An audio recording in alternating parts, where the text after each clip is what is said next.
Hello, everyone. My name is Agnes. I'm 70 years old.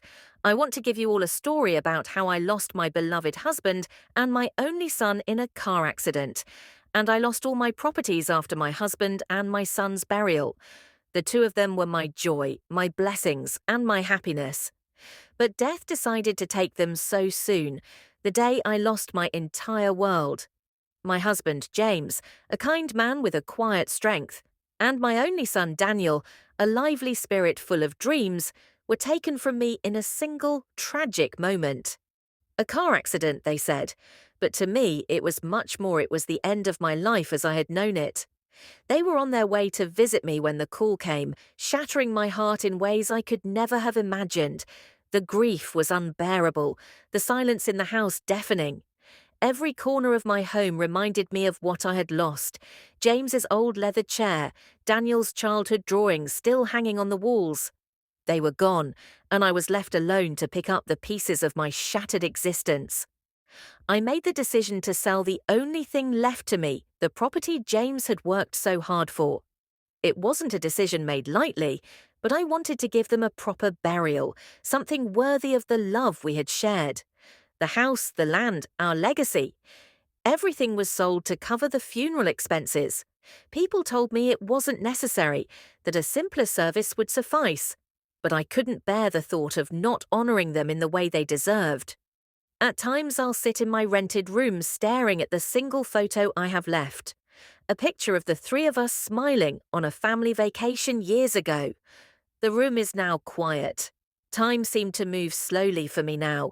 I have no family left, no close friends who could shoulder the burden of my grief. I'm just alone in this world now, but it wasn't only loneliness that keeps me awake at night. It's the fear. The fear that when my time comes, which I know it would come soon, there would be no one left to bury me. Who would mourn me? Who would lay me to rest with the dignity that I've tried so hard to give my husband and son? I have used all my resources for their funerals. Now I'm left with nothing but the bare essentials. I have experienced love, joy, and sorrow. But the thought of leaving this world with no one to take care of my final rites filled me with a quiet terror. I have heard stories of people who passed away and weren't found for days, even weeks. Would that be my fate? Would my body simply fade away, my memory lost to time? These thoughts plagued me, wrapping around my mind like vines, tightening with every passing day. One evening, as the sun began to set, casting a soft orange glow through the window, I decided I needed to do something. I couldn't bear the thought of leaving my body to the mercy of strangers or worse, being forgotten altogether. So I picked up the phone, my hands trembling slightly, and called the local funeral home. "I'd like to make arrangements," I said quietly, my voice steady but filled with a lifetime of weariness. The man on the other end was kind, understanding. He didn't ask too many questions, just listened as I explained my situation. I arranged for a simple, modest service to be paid for in advance with the little I had left.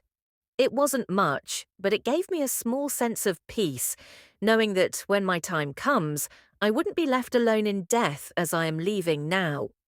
As the days passed, I found myself thinking less about my fears.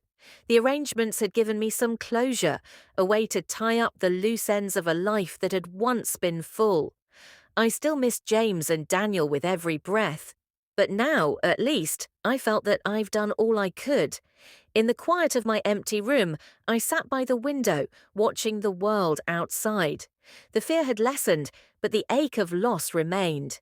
Yet, in the stillness, there was a kind of calm. I knew that when my time comes, I would be ready to reunite with my family, to leave behind the pain and to find peace at last. And perhaps, in the end, that was all I needed.